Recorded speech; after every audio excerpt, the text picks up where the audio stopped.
எனக்கு அருமையான கர்த்தருடைய பிள்ளைகளே, ஆண்டவருடைய நாமத்திலே உங்கள் ஒவ்வொருவருக்கும் என் அன்பின் வாழ்த்துதல். இன்றைக்கும் கூட நாம் தியானிக்க போகிற வேத வசனம் எபேசியர் 3ஆம் அதிகாரம் 20ஆம் வசனம். வேத புஸ்தகம் வைத்திருக்கிறவர்கள் எடுத்துக்கொள்ளுங்கள், கவனமாக அதை வாசியுங்கள். நாம் வேண்டிக் கொள்ளுகிறதற்கும் நினைக்கிறதற்கும் மிகவும் அதிகமாய் நமக்குள்ளே கிரியை செய்கிற வல்லமையின்படியே நமக்கு செய்ய வல்லவர். ஆண்டவர் எப்படிப்பட்டவராம்? நம்ம வேண்டிக் கொள்ளுகிறதுக்கும் மனதில் நினைக்கிறதற்கும் கூட அதிகமாக ஆண்டவர் என்ன செய்வாராம்? கிரியை செய்வார். எப்படிப்பட்ட ஆண்டவர்! வல்லமுள்ள ஆண்டவர், மகத்துவமுள்ள ஆண்டவர், அன்பின் உருவான ஆண்டவர் நம்மோடு இருக்கும்போது நீங்கள் ஏன் வீணாக கவலைப்படுறீங்க? எவ்வளவு கவலை! டே அப்பா, பிள்ளைக்கு கல்யாணம் ஆகலை, குழந்தை இல்லை, வேலை இல்லை, பணம் இல்லை, எவ்வளவு இல்லாமை குறித்து கவலை, வியாதியினால் கவலை. என்ன பயங்கரமான வியாதிகள் இந்த காலத்தில் வருகிறது. எங்கே பார்த்தாலும் கேன்சர்.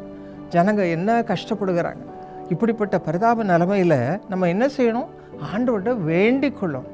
அவர் நினைக்கிறதற்கும் அதிகமாக கிரியை செய்கிறார் என்று சொல்லியிருக்கு. இப்போ மனசில் என்ன நினைக்கிறீங்களோ, ஆண்டவரே எனக்கு யாருமே இல்லையே, நான் அப்படி கஷ்டப்படுறேனே, இந்த கேன்சர் எத்தனை பாடுபடுகிறேனே, இந்த வியாதி எத்தனை பாடுபடுகிறேனே, படுக்கையிலே இருக்கிறேனே, இப்படியெல்லாம் கஷ்டப்படுகிற உங்களுக்கு ஆறுதல் செய்கிற தேவன், உங்களுடைய ஜெபத்தை கேட்கிற தேவன், உங்களை நினைக்கிற தேவன். அப்படிப்பட்ட ஒரு தேவன் இருக்கும் பொழுது நீ ஏன் கவலைப்படுற?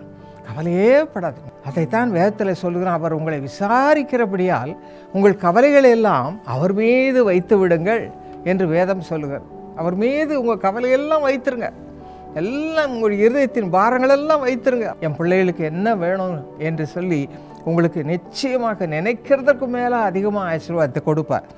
2 நாளாகவும் 16ஆம் அதிகாரம் 9ஆம் வசனத்தில் என்ன வாசிக்கிறோம்?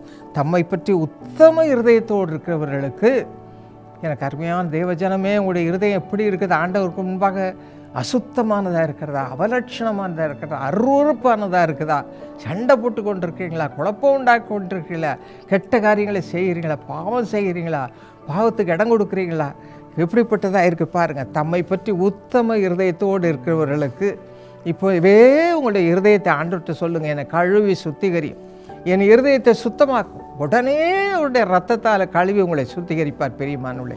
அப்படிப்பட்ட உத்தம இருதயம் பெறும் பொழுது கர்த்தர் என்ன செய்கிறாரா? தம்முடைய வல்லமையை விளங்க பண்ணுகிறார். என்ன ஆச்சரியம் பார்த்தீங்களா? ஆண்டவருடைய கண்கள் பூமி எங்கும் உலாவி கொண்டிருக்கிறதா இப்படிப்பட்ட ஒரு உதவி செய்யும்படி. இன்னும் சங்கீதம் 62:11 என்ன வாசிக்கிறோம்? இப்படிப்பட்ட வல்லமை தேவனுடைய, தேவன் உங்களை பார்க்கிறவராயிருக்கிறார், காண்கிறவராயிருக்கிறார். ஆகவே உங்களுக்கு என்னது தேவை என்று அறிந்திருக்கிறார். அந்த வல்லமையை ஆண்டவர் கொடுக்க ஆயத்தமாக இருக்கிறார். கொலோசியர் 1ஆம் அதிகாரம் 11ஆம் வசனம் சொல்கிறது, சந்தோஷத்தோடு கூடிய எல்லா பொறுமையும் நீடிய சாந்தம் உண்டாவதற்கு மகிமையான அவருடைய வல்லமையின்படி எல்லா வல்லமையாலும் பலப்படுத்தப்படவும். இந்த பலன் நமக்கு வேணும் பிரியமானவர்களே, ஆண்டவருடைய பலன். இப்போ பாருங்கள், ஆண்டவர் எப்படி நம்மை ஆசீர்வதித்து நம்மை பலப்படுத்தி, இந்த உலகத்தில் எவ்வளோ பலவீனங்கள், எவ்வளோ சோர்வுகள், அதில் எல்லாம் நம்மை தூக்கி எடுத்து நிறுத்த வல்லவராக இருக்கிறார். ஆகவே நம்ம என்ன செய்வோம்? வேண்டிக்கொள்வதற்கும் நினைக்கிறதுக்கும் மிகவும் அதிகமாக கிரியை செய்கிற ஆண்டவரை இப்பொழுது நோக்கி பார்க்க போகும். உங்கள் எல்லார் தேவையும் அறிந்திருக்கிறார். நீங்கள் சொல்லுங்கள், அவர் இடத்துல சொல்லுங்கள், ஆண்டவரே இது வேணும், இந்த விதமான கஷ்டம் இருக்குது, இப்படிப்பட்ட சூழ்நிலை இருக்குது, பிரச்சனை இருக்குது, பிள்ளைகளால் பிரச்சனை, புருஷனால் பிரச்சனை, மனைவியால் பிரச்சனை, குடும்பத்தாரால் பிரச்சனை, வேலை இல்லாதனால பிரச்சனை, குழந்தை இல்லாதனால பிரச்சனை. சொல்லுங்கள் ஆண்டவர்கிட்ட. இப்போது நல்ல உங்களுடைய இருதயத்தை ஊற்றுங்க பிரியமானவர்களே. கர்த்தர் இப்பொழுது உங்களுக்கு என்ன செய்வாரா? நீங்கள் வேண்டிக் கொள்வதற்கும் நினைக்கிறதுக்கும் அதிகமாக கிரியை செய்ய போகிறார். விசுவாசிக்கிறீங்களா? நம்ம ஜெபம் பண்ணுவோமா? பெற்றுக்கொள்ள போகிறோம். பெற்றுக்கொள்வோமா? எங்கள் அருமை தகப்பனே, யார் யார் கண்ணீரோடு உம்முடைய வல்லமை வேண்டுமென்று ஜெபிக்கிறார்களோ, இன்னது தேவை என்று சொல்லுகிறார்களோ, அத்தனையும் கொடுவோம்ப்பா.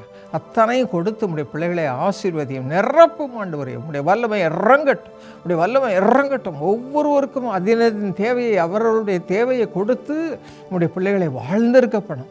ஆண்டவருக்கு நன்றி உள்ளவர்களாய், உமக்கு பிரியமானவர்களாய் வாழ அருள் தாரும். இயேசுவின் நாமத்தில் ஜெபிக்கிறோம் நல்ல பிதாவே, ஆமென்.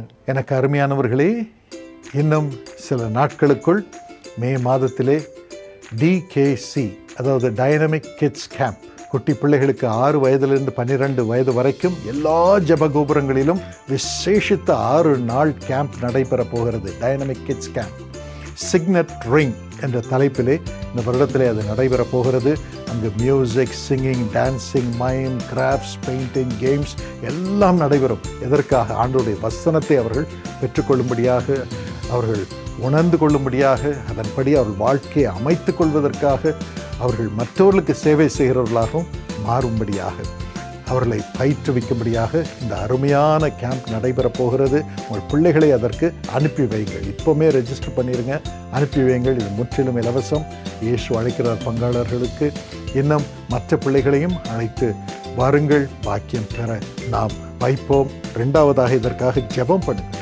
இதன் மூலம் பங்கேற்கும் ஒவ்வொருவரும் ஆசீர்வாதம் பெற வேண்டும். சுவாமி, இந்த பிள்ளைகளை ஏற்றுக்கொண்டால் உம்மை ஏற்றுக்கொள்கிறோம் என்று வேதம் கூறுகிறதே. அப்பா, அதன்படி நீர் செய்யும். தயவு செய்து அவர்களை ஆசீர்வதியும், டீச்சர்ஸை ஆசீர்வதியும் என்று சொல்லுங்கள். 3வதாக நீங்களே டீச்சராக வரலாம், நீங்களே பாடுகிறவர்களாக வரலாம், நீங்களே மைம் சொல்லிக் கொடுக்கிறவர்களாக வரலாம், இன்னும் பிள்ளைகளை பராமரிக்க அவர்களுக்காக ஜெபிக்கிறவர்களாக வரலாம். ஆகவே இதற்காக நேரத்தை தயவு செய்து வாலண்டியர் பண்ணுங்கள். எல்லா டீச்சர்ஸும் ஜீசஸ் காஸ் ப்ரேயர் டவருக்கு வந்து இந்த பிள்ளைங்களை நீங்கள் பராமரிக்கணும். அதற்கு உங்களை ஒப்புக்கொடுங்கள். 4வதாக இதற்கான தேவைகள் சந்திக்கப்படும்படியாக ஜெபம் பண்ணுங்கள், உதவி செய்யுங்கள். கர்த்தர் உங்களை ஆசீர்வதிப்பார். நிறைவான பலனை ஆண்டவர் உங்களுக்கு தருவார். God bless you. இதற்கு எப்படி சேருவது என்று ப்ரேயர் டவரோடு நீங்கள் தொடர்பு கொள்ளுங்கள். அவர்களோடு சேர்ந்து சேவை செய்யுங்கள். God bless you.